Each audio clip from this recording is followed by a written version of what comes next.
Boom, boom, boom, boom, boom, boom, boom, boom. When I was a little baby, my mama would rock me in my cradle. All right, we can get this thing started, buddy. What's up, everybody? Welcome back to the Run Your Mouth podcast. We've got a fun episode for you. In-house, I've got Mike Harrington working the mics, and now we're being joined by special guest Brian joining the podcast. Welcome to the show. How are you, my friend? I'm great. Were you just having a whiskey and you're like, I need a seat, and there's no seats out there? Pretty much. Well, throw on a pair of headphones. You're welcome to join us. We get quite a bit of spillover audience from part of the problem. Man, this only works. Which, for those that don't know, Brian's the man behind the scenes, and if you're upset that you're not in the inner circle, it's his fault now. It's not my fault anymore. It's Brian's fault. It's also your fault for not following the instructions. Well, oh, you mean I thought you were saying me as in, you mean them. No, them as in the audience. Person. Okay, so first thing I want to talk about is Trump gave his big old speech. I don't even know what it's called. The State of the Union. The State of the Union. You know you're on-air personality for part of the problem, right? You mean that I should know that it's called the State of the Union? That's at least part of my point. Right. Well, you know, I'm not great with words all the time, just some of the time. So firstly, I was never a Trump fan, but he grows on you that since he pisses off everyone so much, he's just become a troll. That's it. He's a troll character. And if you're in on the joke, it's just hilarious. And if you think politics is a charade anyways, well, at least he's making it entertaining because he's pissing everyone off. Ladies and gentlemen, the realist take. And everyone just gets angrier and angrier, and it just becomes more entertaining, especially as he keeps winning. That's what makes it so entertaining, is that the guy just keeps winning, and people are pulling out their hair like, how does this talentless, seemingly buffoon just keep fucking winning with no dignity? And it just gets more and more hilarious. Dog, sometimes people just fall up forever. So I was yeah, I know. I wish I was one of those. For me, it just seems like an endless stairwell where you fall down. But anyways, did you watch any of the State of the Union? I watched some of it. I definitely watched the end of it. I watched a fair amount. I watched the highlights. I was listening to it in the car. What about you, Harrington? Did you give it a gander? Absolutely not. Not at all. So I knew that. The one thing, come on now. When Trump has a speech in front of him, he converts from the fun thing to, he basically sounds like a 12-year-old giving a bat mitzvah speech. Like, it goes just to that, and wow, wow, wow, wow, wow. Just phonetically reading the Yiddish. Yeah. He does it with the Trump voice, but it's just like, and trapping that at the border wall.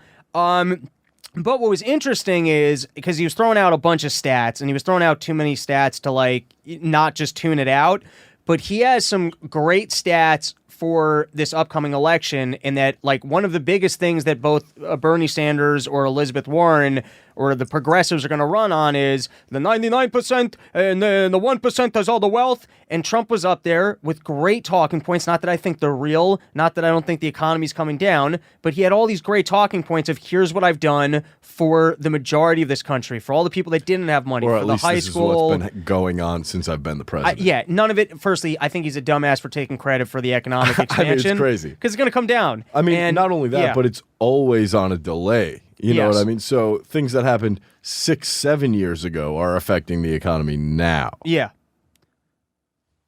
Yeah, Trump was still running a fucking reality show. It's going to come down, and if it is good, it's got to do... It's all fictional prosperity because of low interest rates, and that's partially because of Obama, and I think he's a fool for taking credit for the prosperity, except it will get him reelected, and he was pulling... Just from marketing terms, he was pulling the good stats of, like, when he stands there and Bernie Sanders is like, well, what are we going to do for the poor? I'll tell you what I've done for the poor. Their wages increased by X amount. And by the way, even the economy's so good, kids that aren't going to college, they're able to make money too. And here's what, like, yeah. That's me. That didn't go, oh, that you're able to. I mean, I dropped out, but. Yeah, well, and I barely got through it. So that's first, is he's got great stats. And then the other thing that you would really pin him on is, dude, you didn't build your border wall. You promised us a wall. There's no wall. And even on that, he's got great talking points where he's like, the wall's going up at this rate. And he's going to be able to say, I would have built the whole thing if they didn't tie me up trying to unseat me. You guys voted for me, and the fucking deep state tied me down for 4 years with Russia collusion and then with an impeachment bullshit. What does this victory over the deep state mean? You mean the fact that the impeachment got thrown out? Yeah, you know, this is going to be... Okay, here's what's really interesting to me that I think the Democrats are really going to lose out on, but I don't know if I think they've wrongfully shifted the entire story now. Like, the way the argument with my roommate's about a window, but it's not about a window. They've now shifted the whole thing where it's like, does your vote matter? And so as opposed to people voting locally anymore, they now understand, oh, I really need to vote for my party because if I don't vote for my party, the other party's going to remove my guy. And so as opposed to anyone maybe voting for local elections because of local things, we've now made it like a big issue of just being offended, just a power grab that this other party, like everyone's just upset with each other. And now it's a war where it's like, if we don't, this is what's crazy. There's no laws here. Everybody just basically, with the exception of Romney, they just voted amongst party lines. So there is no conversation here about whether or not Trump did something illegal. It's just the Democrats don't want him there, so they all voted to impeach him. And the Republicans said, we want a Republican, so they voted. But the point is, that's lawlessness. That's not a conversation about whether or not a man like broke a law. When you have everyone who's just keeping to party lines, it's very clear that it's just a demonstration of politics and power. I mean, the whole narrative has essentially been a farce anyway. Well, from the beginning. If we're going to be prosecuting abuses of power, how far back are we going to go? Right. How many? Every living president would be in a cell. Right. Every single one. And yeah, to nitpick one thing, that is corruption. It's like in China, when someone gets in trouble for corruption, everyone's corrupt. You just decided that this guy's no longer on your team, right, and so he's going down for corruption. But I think what's interesting is that, like, every single election now is going to be more charged, where people are going to be told in rural areas, hey, if you guys don't vote the party, they're going to unseat Trump. We won't have any power. These people that hate you are going to continue to control your lives. They've removed, like, the idea of that there could even be partisanship, or that government might work on other things, or that the Democrats might have some things that they're right on, and they've just turned this into a power game of, listen, we need as many people there as possible, because if not, the side that opposes us, they're not acting, even within like a legal framework. They've just changed the game to, hey, we're going to use as much political power as we have, and we're not even going to, what the fuck are they working on? They haven't worked on anything other than trying to unseat Trump. And the other thing that's going to be interesting about Trump getting reelected is there's no way Ruth Bader Ginsburg, how much longer are they going to be able to wheel that lady out for? How much longer do you think they're possibly going to keep her alive? So you're going to see before the end of this year. Yeah, you're going to see a shift in the Supreme Court. If Trump's there for another... so that's 3 he has, right? Who else is old as fuck other than Ruth Bader Ginsburg? Is there anyone else who will probably not make it another 4 years? I don't know. I don't know the Supreme Court that well. I don't think so. I think everybody else is doing all right. Well, while you're looking that up, the other thing that was very interesting about the... Harrington's on it. State of the Union, yeah. That's champion. I like the theatrics of the event, the reality TV. You had all the big moments, like the soldier's back, the guy with cancer, his hot wife standing next to people. I loved how she was there, like Ivana White or whatever that lady's name is. Blow it up. Yeah, who's old? I mean, we're just gonna tell how old they are by looking at them. Black guy looks old. Their age is there. I mean, black don't crack. So if he looks old, think about how old. Breyer, age 81. Ruth Bader Ginsburg's 86. Wait, why does Breyer? That's got to be a really old picture. I mean, of course it is, dude. He doesn't even look that old there. No, I mean, RGB looks about the same age as him there. Yeah, but that's her not now. Who's the fat lady? I never noticed the fat lady before. I feel like this is when they got sworn in. Wait, scroll down a little bit. Sotomayor. She was recent. She was Obama's. She's from the Bronx, right? Yeah, she's an Obama pick. So he already has Gorish and Kavanaugh, right? And now he's gonna get. And now he'll get whoever they possibly replace Ginsburg two with. more. And I bet whoever he replaces the next ones for, like, they'll be less moderate. Like, I think Gorish was pretty moderate, which was the first replacement. Do you think it's gonna go more constitutionalist or more? Just like fucking radical. I think that they'll just try and get whoever best reflects like the party views. And so if there needs to be someone, like if they can get a more extreme option because they have the political power for it, they will. Sure. Okay. So the other thing was, I'm sure you guys saw the video of Nancy tearing up the document at the end. You see they were pre-ripped? Well, she sat there and she was like getting ready for her moment and she was pre-ripping the thing. But fucking ridiculous. To me, this is a shit show, and so I like for the shit show to be as entertaining as possible. Like, I would rather the shit show look more like Jerry Springer. I do like the WWE of it. Yeah, that's what I'm saying. Like, it's fucking great. I decided to follow politics a couple years ago because I kind of stopped watching television. I felt like this was a more intellectual pursuit. But believe me, I'd rather watch WWF and Jerry Springer. So if that's what politics devolves into, it's more fun One for Punch me. Man, it's just great. What was that? It's an anime. It was an anime? All right. So now let's take a look at the impeachment, which Are you going to talk about the coin tosses? No, tell me about the coin tosses. What went on with the coin tosses? The Mayor Pete Buttstuff coin toss? Oh, you mean with what's going on in the Iowa caucus? Yeah. What happened with specifically the coin toss, though? Mike, can you pull up Pete Buttigieg coin toss on YouTube? I'm sure that's all it'll take. This kid is either inept or in on it. It's the funniest clip I've ever seen. All right. First of all, how are you going to judge who your fucking Yep, this is the one. 3 delegates. What? This happened 3 times. Hold on. Hold on. You didn't know about this? Hold on. So first is they decide who gets delegates based off of a coin toss. I mean, I don't how even is that really the process? know how any of this and works, then really. Once you're having a coin toss, how is the person not clear on whether or not they're supposed to flip the coin? How do you have a guy who can't even flip coins? And then also, what's going on at this buffet? I want to know more details about the buffet, the coin toss buffet. Everyone there looked very skinny. I don't think they had a good buffet. You think that's a buffet, Robbie? Oh, that's buffet behind them. Robbie, that's just like I love some Robbie. donuts. Robbie, I love you so much. I'm going to get a drink. Do you want something? No, I'm all set, but thank you. Robbie, that's not a buffet, dog. Do you have any more information you on look up the other how ones, that Harrington? process is supposed to work? That So- they have, I guess, autistic kids calling coin tosses to determine the winner of delegates? So basically, what they're looking at here, from what I understand, it was like so close that they had to flip a coin for the 3 delegates that would be given for this like county towards the caucus. I don't understand how caucus All right, works. I just want to say this. If you're already going to flip a coin to pick who's getting delegates, there are probably weirder contests that we could come up with that would be more entertaining. Like, I'd rather just see the 2 people who are in the tie play rocks, paper, scissors, shoot. That's already a better idea. Dude, I just want to Chug see a glass of milk. I don't know. have them arm wrestle. Arm wrestle could be fun. You see, Tight. All right, well, let's we can talk about the shenanigans of the Iowa caucus, and then remind me, I want to come back to everything that went on with Trump not being impeached.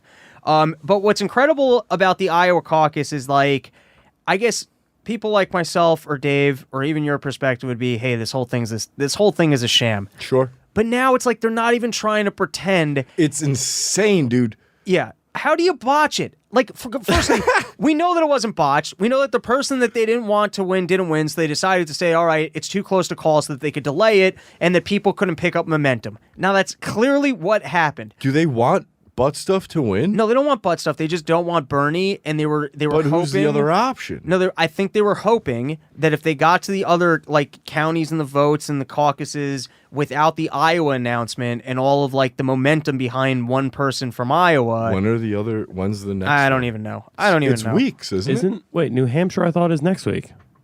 Or a week?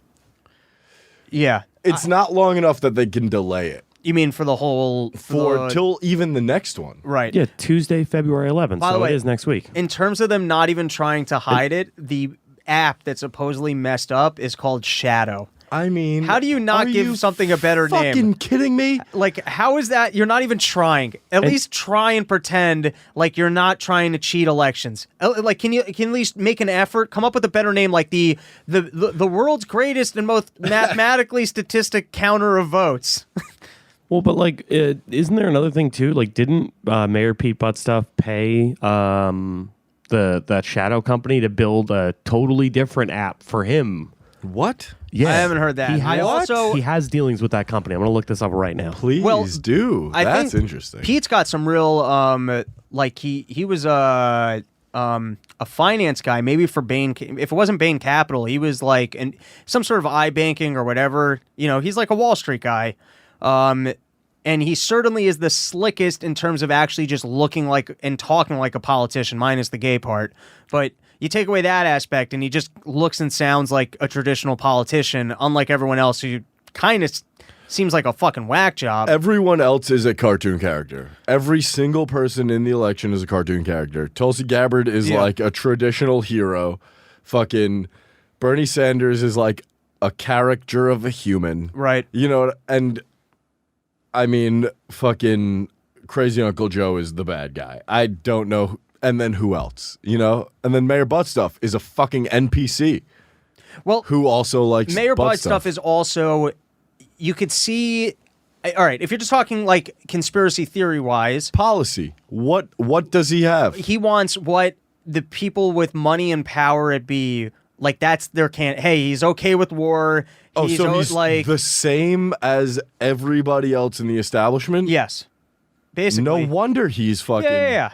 Of course that's the case. Yeah, of course he would be the guy who would be moving ahead. No one knows who the fuck you are.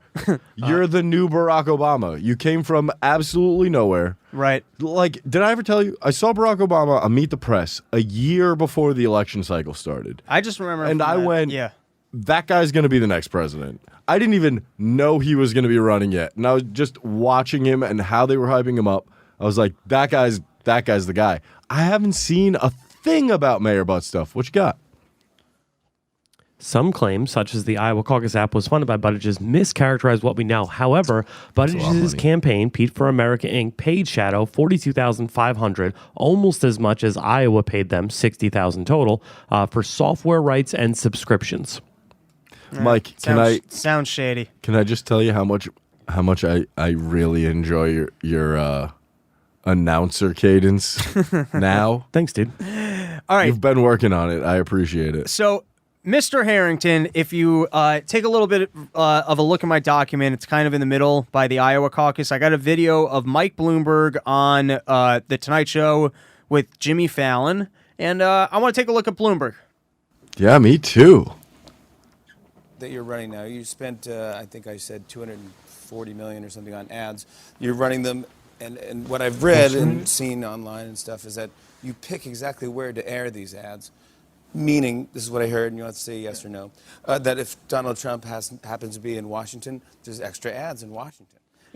Okay, so just pause it here. Also have different ads. You're going to see why Bloomberg doesn't have a chance in this. I thought Bloomberg had a chance on paper, and it's because I didn't pay that much attention to actually like listening to him talk and his slickness. But I just thought on the basis that people kind of voted for Trump because he was a winner. Bloomberg's more of a winner, and he also seems like more traditional. And for all that thing that people complain like, oh, Donald Trump doesn't look and sound like a president. He's a disgrace to the office. I would disagree that Bloomberg's like a winner in a political sense. Well, he's a buffoon of non-slickness. When I meant he's a winner in that he's more of a billionaire than Trump is. Sure, so he's like, a real billionaire. Yeah, he has $1 billion. He can slap down Trump like, listen, I'm worth more money than you. Like if they're playing who's got the bigger dick game, even though Bloomberg probably has something more of a vagina. I mean, I don't even know. I imagine they're all Ken dolls developed by the state. You know? So Jimmy Fallon lobs a lob ball to this guy where the joke is, hey, you're doing stuff just to piss off Trump. And all he has to be is like, yeah, I'm so rich, I get to just piss off Trump. And the whole audience would have laughed. He might have won the fucking caucus. Who, Bloomberg? Yeah. I still don't understand how it's working with him not actually being in the debates, or I don't even know if he's on like the... Well, yeah. Is Dave still of the mind that Hillary could jump in? I don't think she can at this point. I don't know. He's been more of a... I don't know. I don't know. We'll talk to him tomorrow. When I don't know enough about the in and outs of like the delegates and how many delegates you need and how the process works and how late you can actually Yeah, I come mean, in. she was in the whole time last time and didn't get enough. I don't understand. I also think with the Democrats, if you don't have like her best route might be if there's like enough of a tie, maybe they're just able to pay. I don't know. I'd have to look into the weeds on that. I'm really not sure. Got it. But in this case, so Fallon, he's just lobbing it up to Bloomberg, where all Bloomberg has to say is, yeah, I do all this shit to piss off Trump. Here's this commercial I do to piss off Trump, and I'm doing this to piss off Trump. Everyone would like him. Everyone would laugh, and let's watch his complete and total fumble. Roll the tape, Harrington. Different parts of the country, because different parts of the country have issues that they really care about. And so it's exactly the same as if you were selling a product. You'd try to target the ads to where your likely customers are. And there's a whole science about this, and that's what Facebook and companies like that, they sell information. All right, stop right there. You know where to... Firstly, it looks like he's waving a prosthetic hand. Second is, he basically goes, well, yeah, because, we buy and sell data so that we have an understanding of you, and I'll make it look like I have this policy for you and this policy for the next guy because that's sales, and I want to make it look like I appeal to everyone. That's what you say in the boardroom, buddy. You don't fucking say that on television. Nobody likes Facebook. Nobody likes that these companies are buying and selling your data and that they're marketing to you. The last thing you do is get on The Tonight Show and you get a lob like that and go, well, instead of playing into your joke, let me tell you how I'm going to win, and it's because I'm wealthy enough to have data and to pretend to everybody like I'm the thing they want to be. He should have started plugging UBDI. Well, he should have, yes. Or, yeah. By the way, just to, I want to hammer this home. Go for it. Because this is the most Bloombergy thing I've seen this election cycle, and it's the number one thing that makes me not trust him. Did he steal gold from somebody? Do you think this guy has ever eaten ice cream before? No. Where's my ice Let's cream? see. Oh, it's delicious. What? Wait, go back. No, let's go back. Let's go back to that scoop. Give me. I have to yell about what the. Give me the big gay ice cream. What the fuck is that? Is the best. Big gay ice cream's the best. I love it. I mean, it hurts my stomach, but I like the big gay ice cream. It's just such a whiny gay Like, we Jew. get it. We get it. In my head, he just sounds like Mort from like the old. Mort used to be from the Jerky Boys. Yeah. And they shoved the thing in my ass. They put a CD in there.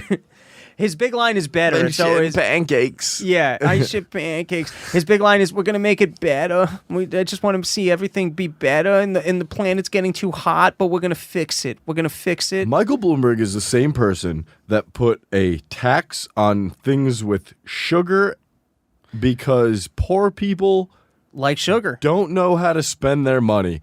And that's almost a direct quote. It's not, but I'm paraphrasing, but it's almost a direct quote. He was like, we're going to tax them because we could spend their money. Like, Bloomberg's a fucking fascist, just like the rest of them. Well, while we're talking about sugar, here's a clip of why you shouldn't try and regulate your emotions with hamburgers. Roll the clip, Mr. Harrington. I agree with this.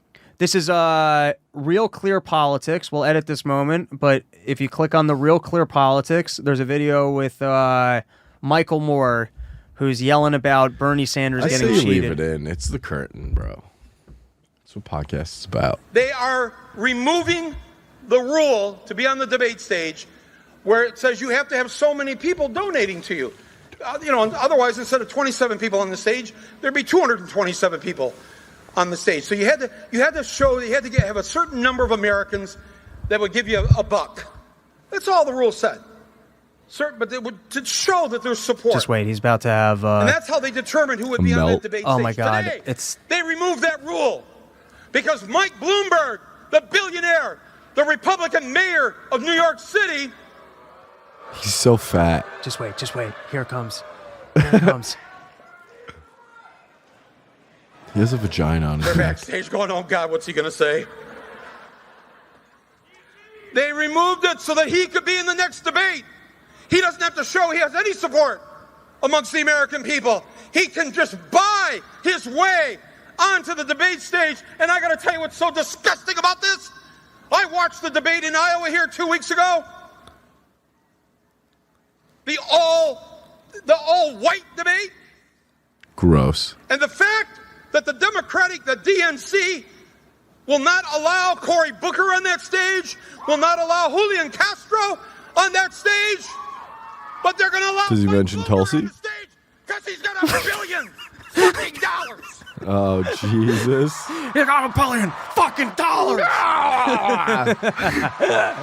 That just made me laugh so hard. Other than that, such a fucking clown shoes. Other than that, the whole thing about that it's all white people, I don't agree with that. But everything before that is somewhat agreeable. To be fair, it is all white people.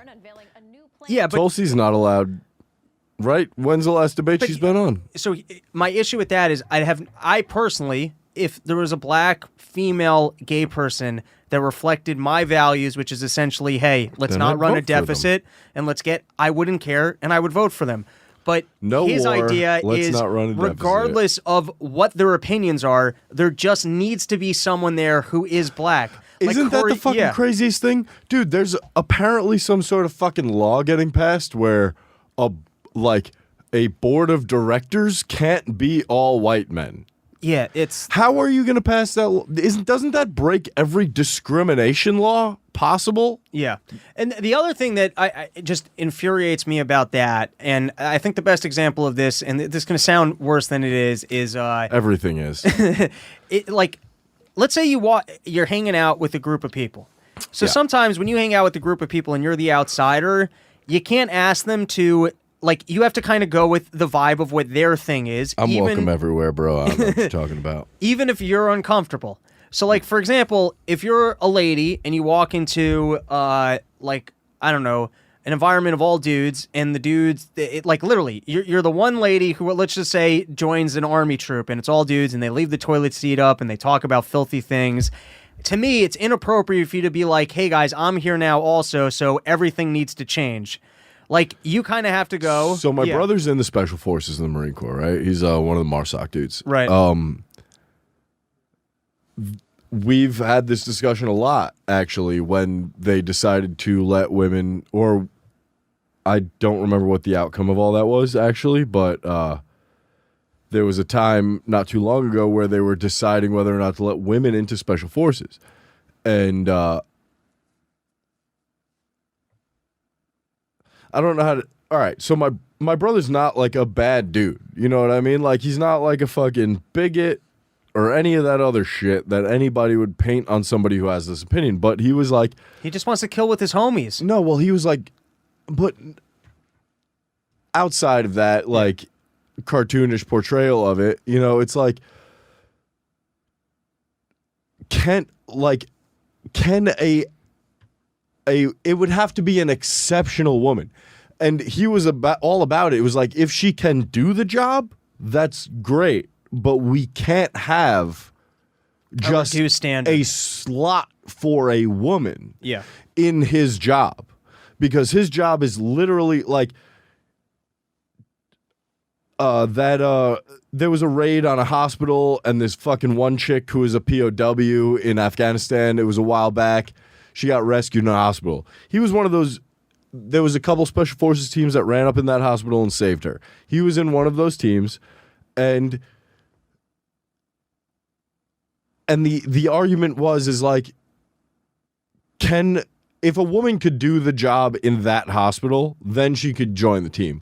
But he had dudes that fucking got hit with, explosions and bullets. They had to pull fucking people out while still being in a firefight. It's a real physically demanding job, and regardless of what the narrative of popular opinion is there's a real fucking structural difference between men and women, and one of them is built for more power, and power is what's necessary in a job like that. So yeah, he was it's no, I don't agree with the fact that we can be just Special Forces now needs to have women in it. And that's the way that a lot of things are working. Yeah. Where it's now we need to have at least a woman, or at least, and to be fair, the narrative stretches the other way where it's okay, we can maybe have one white guy in it. It's I'm going to say something. I'm going to not say something. Robbie, that would really fuck me up if somebody who cared was paying attention. The other thing that's kind of tragic about it is that we have to spend, work is already stressful, and you got to spend a lot of time there, and you got to compete with a lot of other companies to try and make some money. And the idea that you can't build your office however the hell you want and interact with the people that you want to work with. To be fair, they're not saying that. They're just saying you can't be publicly traded unless you are a specific way. Right, but even that, if I have my company, and let's say I'm on all white board of CEOs, and we do great together, and we're making a lot of money for a lot of people, it's not just who's here. The idea that, like, you need to change, and listen, you might go hire a black lady who turns into be, change your company for the better. That absolutely can happen.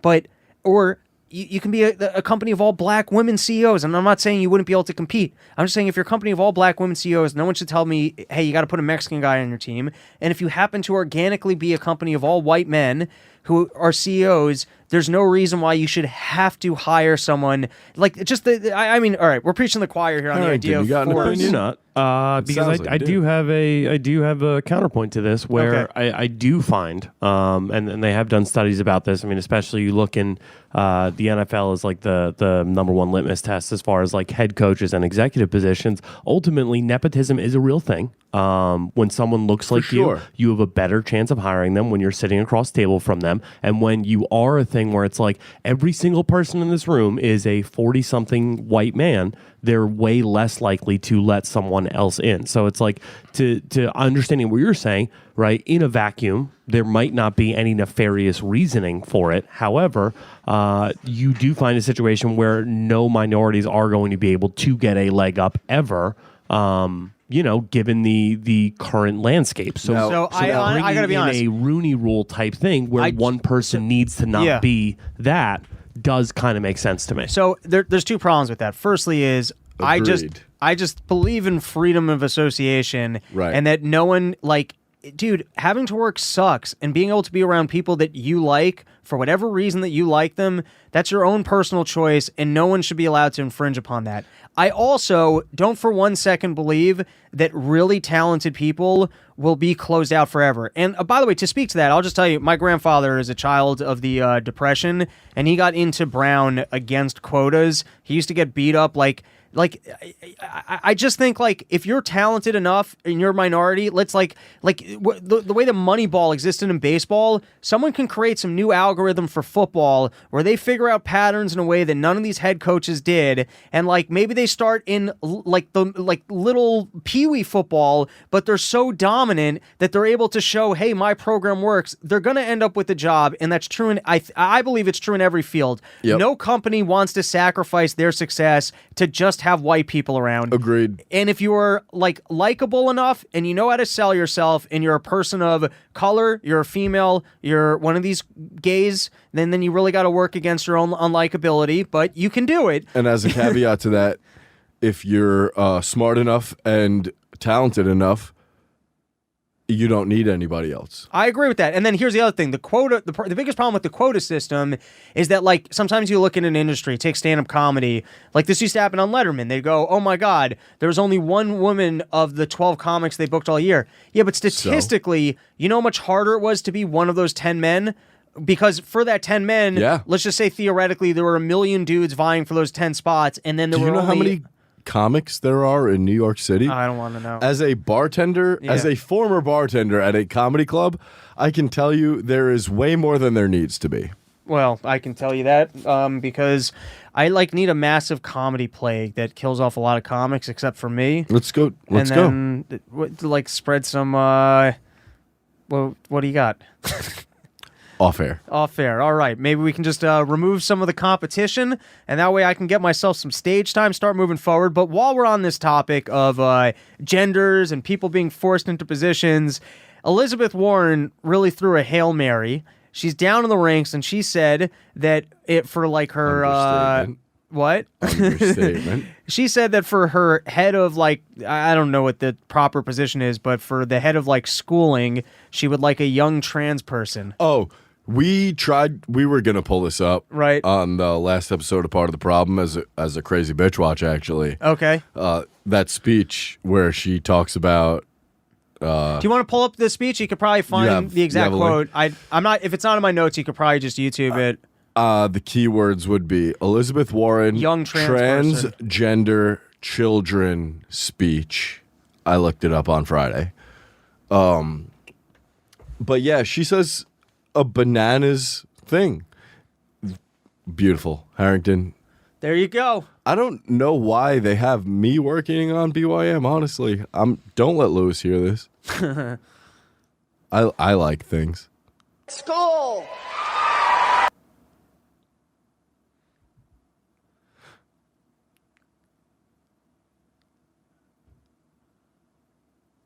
Are you going out live to YouTube First, or whatever? It has to be You someone are. No, who's you're taught not. in a public Great. school. Hello? You should. Yeah, the And live part version of this two, would be fun because I do Because edit. it came Go out to YouTube. from a young You have a YouTube channel? trans person who asked about a welcoming community, and I said it starts with a Secretary of Education who has a lot to do with where we spend our money, with what gets advanced in our public schools, with what the standards are. And I said, I'm going to have a Secretary of Education that this young trans person interviews on my behalf. All right, And you can stop only there. if You can this- stop there. That's Because enough. that's the banana shit right there, right? Where it's like, Well, this is what I love. It like changing genders and being young gives you some magical making decision powers. If that's true, Not that only that. being, then let's not even vote. Let's just get these people who changed from male to female, and they can just wave their old dicks around like a wand, like magic. They've got great decision-making powers. There's no reason to get voted in. There's no reason to get promoted because you're good at your job or because you have some expertise. You changed from male to female, and now all of a sudden, expert. you are an expert and you're the most qualified. So Not let's only not that. vote. Let's just have them wave their fucking dicks in the wind and make decisions for all of us. Not only that. Elizabeth Warren, 2020. I mean, it's the most insane shit, right? Like, and it's like, how does? Oh, I'm drunk. It's all right. I lost my point. I was trying to say something, and then I lost it because I really have to pee. But it's like, why? Okay, here it is. Why are you basing your decision on a mathematically, statistically insignificant portion of the Well, population? you know what? That's a different funny angle that I hadn't even thought of. It's like, so you're going to put someone in charge of schools to make sure that that 0.05% is of comfortable the in fucking school. population is comfortable in school? Are Yeah. you fucking kidding me? Why don't we just teach those people to toughen the fuck up? Like, everyone gets beat up for everything. I was fucking weird. You were fucking weird. Everyone was fucking weird a little bit. And those things got singled out and fucking, whatever the fuck. Trauma. Everyone has it. Get the fuck over it. Just because you like something that's different than the norm, you have to accept that you are different from the norm. You know what I mean? Like, if I was to go out, walk around on the street tomorrow in a dress, I would not fight everyone who looked at me weird because I'm inviting weird looks. Just take that analogy across the board. I'm okay with it. All right, Mr. Harrington. How much more time do we have you for? Because I think let's go back and let's talk about the impeachment thing a little bit because I had a couple of videos to pull up. And then we're going to get back into some other random news stories. You need some alcohol, Robbie? I'm okay for right now, but thank you. But I appreciate your energy. You're in go mode tonight. You're partying. I like what you're doing. If you do just a search for the number 6, we're back to the impeachment. Okay. Number 6 actually was the Elizabeth Warren thing. What? Then I must have 2 number 6s. Yeah, you have. I have 4 you number have 4 6s. number 6s on this. You're the worst. Did you want the lawyer? Yeah, so what kind of annoyed me about trying to watch the impeachment hearings is that it's basically just a dramatized reading show. All these people, they come in with these pre-written speeches, and then they're just reading the speeches. That's all they're doing. At that point, I would prefer... I never read the books in school. I was always about the Spark Notes. Just give your speeches to the Spark Notes people. Have them put out the notes. I'll look at the notes and we can move on with our lives. That's all you got to do. But instead, you show up with these pre-written speeches and now it's a television show where you didn't even memorize your lines. And it's how dramatic can I be while reading these couple points that I have? And what's fun about that is that some people aren't very good at it, which is why I pulled out this specific video. It was one of Trump's lawyer. He basically looks like a fat, Jewy-faced John Hamm. And let's roll the tape. Oh, so this is, you can fast forward past, that's Gerald Nadler, who basically looks like also a Jew guy with the Jewy face, but he looks like someone slapped a Jew face onto Danny DeVito's penguin body from Batman. Fair play. I was going to say I didn't see the John Hamm comp, but I get it now. All right. You ready to play this? Roll angry John Hamm. Here he comes. John Hamm. 22nd. The chairman of the Judiciary Committee. Yeah. This body, on the floor of this Senate, said executive privilege and other nonsense. Is this guy John Hamm? He's ugly, fat, Got Jewy it, John Hamm. got it. Executive privilege and other nonsense. Mr. Nadler, it is not nonsense. These are privileges recognized by the Supreme Court of the United States. And to shred the Constitution on the floor of the Senate. Here, you can pause it. Here's my impression. I am apparently not a good actor. He's a fat Clark Kent. The next time they have someone up here to be dramatic and upset, it will be someone else, and I will just write the paper. Nancy Pelosi's pretty good at it. Oh, well, because she's always mad. She's, like, frazzled at the outset, so it's not... there's, like, a lot for her to channel. Well, a lot of things happen in the twilight of your life. Including, she's got, like, that just nervous, Jewy, frazzled thing on top of the fact that she clearly... You know when you're in the wrong and you just got to be overly defensive? So... She's aware. It's like 90% of my life. So she's aware of, like, she's at the top of the political game. She gets the way the political game works, and she knows the immoral things that she's done and that she doesn't really represent anybody. She knows all this. But as a result of that, you kind of have to have a nasty layer on top of yourself to really protect the fact that you're...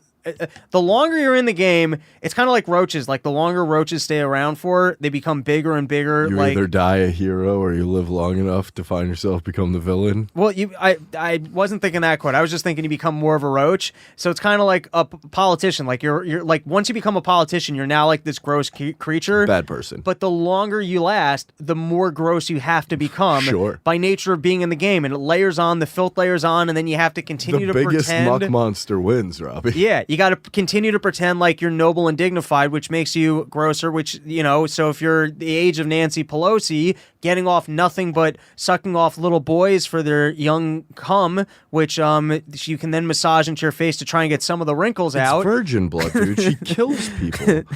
She has the Hillary Clinton youth.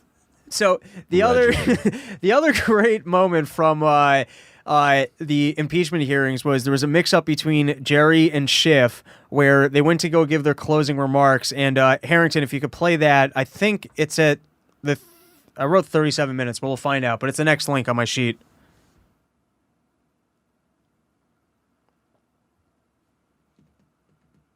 Cue the Jeopardy music. There is no 37 minutes. Well, then it might just be right there. Then I don't know why. I mean, this is just a Fox. Yeah. It's a really short. It's just audio? Yeah, it's very short. No, there's video, but it's really short. Basically, they're supposed to get up to give the closing remarks, and Mr. Nadler starts, wobbling over, and Schiff realizes that he's stealing his moment. All right.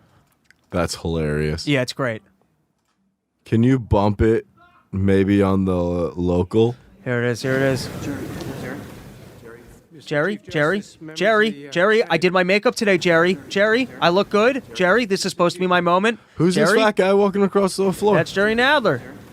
He's so fat, it looks like he put balloons. So fat, it looks dude. like he put balloons in his pants. It looks like if you laid him down, you could jump on him like a trampoline. It's crazy how fat that man is. And also, it's like he needs to do the Michael Hearn workout. His legs and shoulders are like thin, and he's just carrying around like a balloon.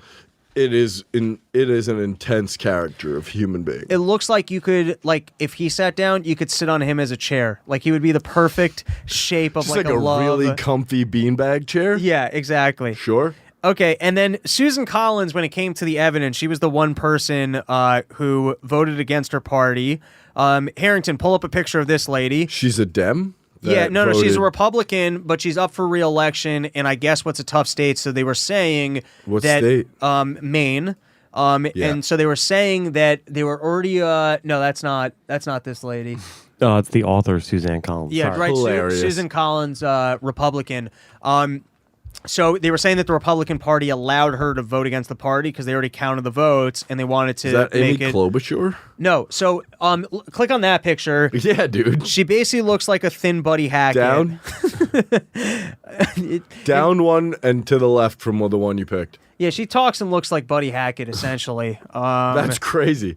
Can we find her talking? Because I need to hear that. Yeah, you can just YouTube. No, she sounds more Downsy than Buddy Hackett, but she looks like Buddy Hackett. Go ahead, you can. You never go full retard. You can. Yeah, you gotta keep it likable, so people will vote for you. Go to YouTube. Just throw in her names. You can find a short little speechy speech. But while you're doing that, so just to kind of wrap up on the Trump impeachment, it's been boring from the outset. I was So able to boring. tell you, hey, they don't have the votes. It's the entire. Here she is. Oh, there you go. On the court.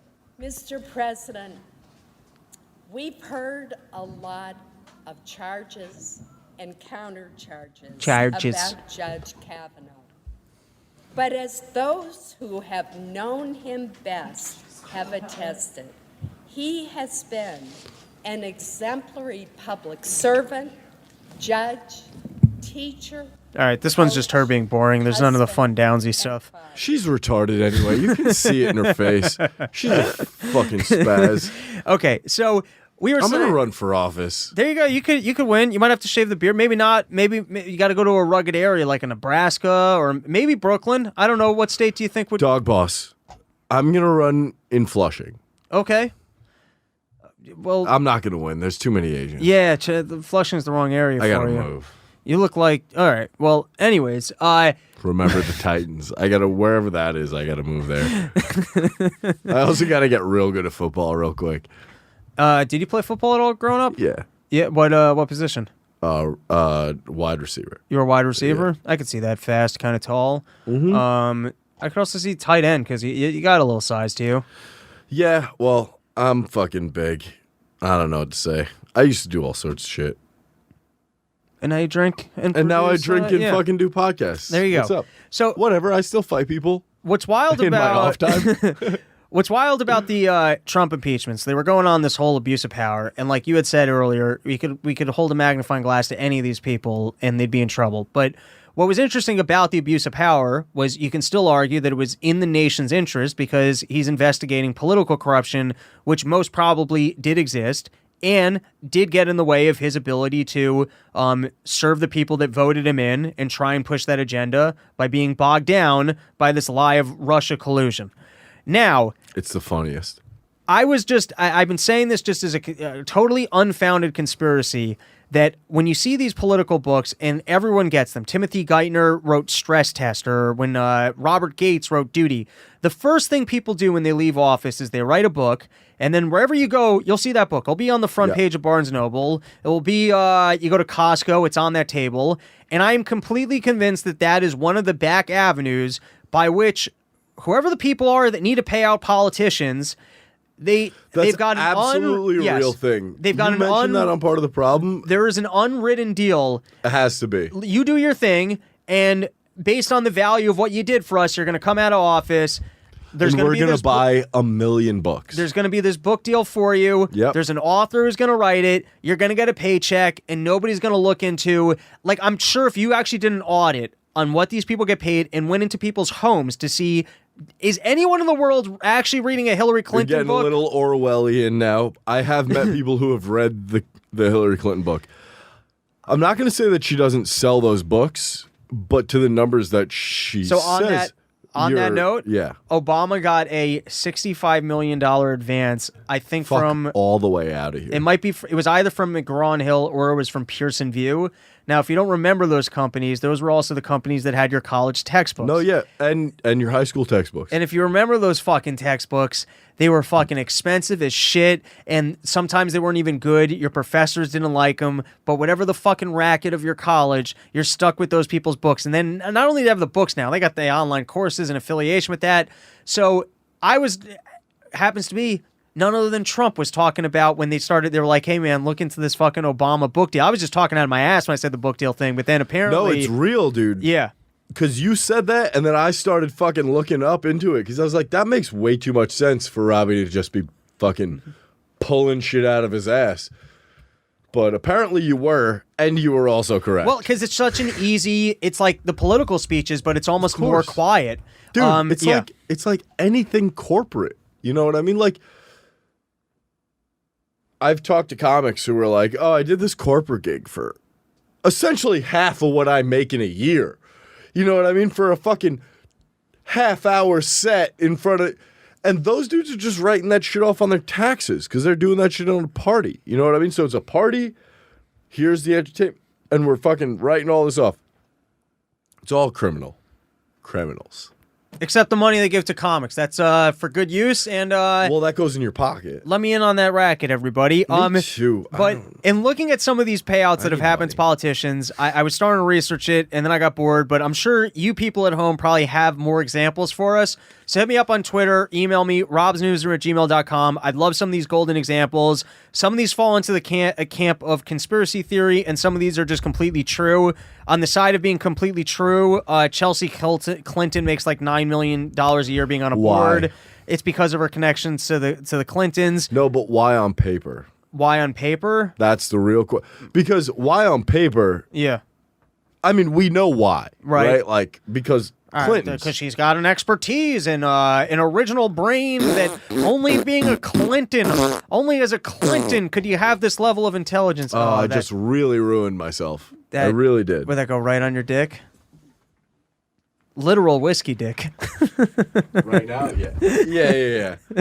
I tried to jerk off to that camera, and I ruined myself with this whiskey. So the other one is Al Gore somehow got himself a cable network, and I was trying to do the research on this. Al Gore had not a cable net. Yeah, he had a cable. He had a cable network. There's a lot of whiskey on my dick. He ultimately sold that to Al Jazeera. Now, what's hilarious about selling a cable network to Al Jazeera is that you're essentially helping oil conglomerates have a platform by which they can propagandize and create news that, plays up the importance of oil. Now, to do that as the guy who's also complaining about global warming could not be a larger level of hypocrisy. But I believe he was mainly gifted that cable station because of things he did in office to help out, like Cablevision or whoever the fuck the other one was. The other one is like... I don't know. I'm sure the examples, they were talking about Obama and Netflix with net neutrality. Yeah, I get it. Your dick's all wet because of some scotch. All right. Harrington, we're going to jump right into another topic, and this one I know that you're going to love, and I promise I'll get you out on time to get onto HSR for the XFL picks. Is that what you guys are doing? Hell yeah, dude. Drafting my XFL fantasy team. There you go. Okay. So, have you been following the Harvey Weinstein trial at all? All I saw was, the only thing I saw was the court sketches. Okay, so you got to pull up these court sketches, and if you didn't hear about this, it's completely hilarious, but I guess the DA forced Harvey Weinstein to get naked and took like 80 photos of naked Harvey Weinstein to show to the jury. And to me, that's just not fair, because if you're showing naked pictures of Harvey Weinstein to the jury, of course they're going to, just fucking lock him up. I don't need to hear anything more. This is disgusting. Put him in jail. I don't want to look at naked photos of this fat guy and his weird genitalia. By the way, they haven't yet told us what's weird about his genitalia. They've just been saying that there's something wrong or off about his genitalia. And then the other thing that's not fair about it is that all these women keep coming in and they're complaining, well, I was just too shocked. I was so shocked. I didn't know how to respond. I didn't know what to do. And then I bet when jurors look at the naked pictures, like, all right, I get it. I get how there would be a shock factor here. Why you would not know what to do. Can you pull up the pictures of disgusting fat Harvey Weinstein all naked in court? I just had that up for a minute or two. It's up right now. One more time? Yeah, look at that. That's what you're talking about, right? There you go. No, wait. Did he really get naked in court? He didn't get naked in court. They have pictures. They showed pictures to the jury. I guess his dick? I think they wanted to corroborate that his dick looks like a vagina? That his dick that there's some weird features to his penis, so that when all of the women giving testimony were also able to say there was like a weird feature to that penis, there'd be no way to actually deny the fact that Harvey Weinstein had been naked in front of them. Now, Harvey Weinstein never said he wasn't naked in front of them. He just said that it was consensual. From what I understand, I'm kind of talking out of my ass here. I just laughed when I saw a bunch of juries looking at disgusting pictures of That Harvey shit is Weinstein. hilarious. What's better than that? Than naked Harvey Weinstein? No, then these people being forced to have to look at it. Yeah, it's wild. And then Seal, you guys remember Seal? I think Like the dude who got fucked up in the motorcycle accident? Did he? That's his all face? Oh, I didn't know his face. I thought he was like a It might be a motorcycle accident. It might be a disease. So I don't know. He went after Oprah because he was like, Oprah knew about Weinstein the whole time and she was did. friends with him. And one of the girls said that when Weinstein put down scripts and said, "Hey, you have to have sex with me," and she's like, "I'm not gonna have sex with you," and you're like, "Well, then you're never gonna work in this town." Both Salma Hayek and Charlize Theron got their careers by in this exact same way. Fucking that dude. But it hasn't happened yet, but like there are gonna have to be some women that like have good careers, like a Meryl Streep type character that kept thanking him, and that's gonna be embarrassing as all hell for those women have been rooting this whole time for please make this go away. I had to do that horrible, shameful thing, and I just wanted to move on with my life and have this career, and now everyone has to know about it. Now everyone has to know fuck. that it wasn't just talent and merit You're right. and hustle. I And mean, that's embarrassing and sucks. talent is a fucking Well, here's the thing. Talent. What does talent mean? Does talent? Yes. Talent is the sum of the experiences of your life and the genetics that your parents gave you. But it's not even that. Part of it's a lottery ticket because I bet, like Leo DiCaprio. If you're very pretty, yeah, you win. well, that's true too. But even amongst the very pretty, it's a little bit of a lottery game in that, like Leo DiCaprio, he's a good actor. I'm sure in every one of those Quentin Tarantino movies. You couldn't have been retarded like in Asking Gilbert or whatever. What's Eating Gilbert Grape? In every one of those Quentin Tarantino movies, somebody else could have played that part. Mm-hmm. And they would have been great movies because Quentin Tarantino... Has he been in a lot of Tarantino flicks? Well, he was Once Upon a Time in Hollywood and did Django Unchained. Django was so good. I loved Once Upon a Time in Hollywood. I haven't seen it. Even more than Django. How many hours is it? It's exactly 45 minutes too long, but it's really good.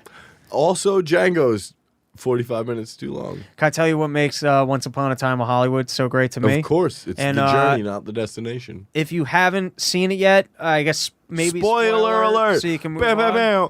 Bam, bam, bam. Bam. Spoilers. It's super meta because Brad Pitt is playing his stunt double, right? Did you, before you tell me what happened, Quentin Tarantino, there's like a meme Yeah. of Brad Pitt talking to Quentin Tarantino. And this may or may not be an actual quote, but it is according to the internet. Brad Pitt was like, "Oh, these are two like aging actors on their way out of Hollywood. How would we play this? Him and Leo, right?" And Quentin Tarantino goes, "Oh, just be yourselves." Like, that's killer, dude. Like, that's real life and gold. This is what the just incredible meta awesomeness of this movie to me is that the movie is about Brad Pitt is the stunt double for Leo DiCaprio. Leo DiCaprio is playing in all these Western movies. But there's a B storyline about Brad Pitt's day while Leo DiCaprio is like filming this movie. And the B storyline is that he walks into basically what used to be an old shooting lot, and it's like a Western film where he shows up and he's like the outsider and he just wants to check on this guy. Like, you can make it just a short movie, and then at the end of the movie, the people that he picked a fight with come to try and kill him and Leo DiCaprio. Bruce Lee. And he has a random fight with Bruce Lee, which is fun and blasphemy at the same time. But it's so fun. To be fair, I've watched a bunch of breakdowns of that scene. Yeah. I still haven't seen the movie, but I've seen people talk about it, and it's like, dude, Bruce Lee was like 135 pounds. Also, apparently it's a true story, and it was actually judo Gene LaBelle that fucked him Gene up. LaBelle. Oh, fucking Rogan tells a story about Gene LaBelle, what he looks like? Rogan tells a story of Gene LaBelle Yeah. choking out. Who is it? Well, that's Is it Bruce Lee? Listen, that's the coolest thing ever. If just Gene LeBell's the baddest dude that's ever lived. it's just some random American drunk man. He's not a random American drunk. he's a He's the black first belt, he's the judo. first American judoka in history of America. And yeah. So I mean, firstly, like when everybody was still fucking Notre Dame boxing, like the Notre Dame fucking leprechaun box. Yeah. Gene LeBell was choking motherfuckers out. He was OG MMA. so here's the thing. Then First MMA artist in America. the idea that First maybe MMA artist. knowing MMA, the idea that a judo guy can beat a kung fu guy 100%, and then also what's true to the scene is that basically the Bruce Lee guy charges at him and he redirects it and throws him right into a car. Yeah. Which would also be consistent with like Judo. like a judo that's toss. So the principle. There Take you go. your mass and speed and use it against you. Dude, Rogan tells a story about Gene LeBell choking out, is it Steven Seagal? Have you heard that, Harrington?